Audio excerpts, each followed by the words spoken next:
ఉన్నతమైన నీ ఉపదేశము నా నిత్య జీవముకే ఊటము వేసితివే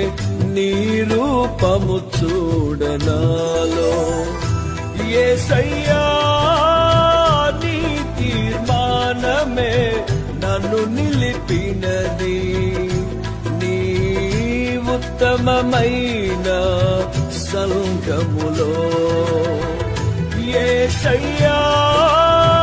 నీ తీర్మానమే నన్ను నిలిపినది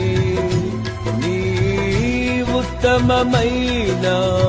సంఘములో విజయ గీతము మనసార నేను పాడెదా నా విజయముకై ప్రాణత్యాగము చేశావు నీవు పునరుద్ధానుడ నీవు నా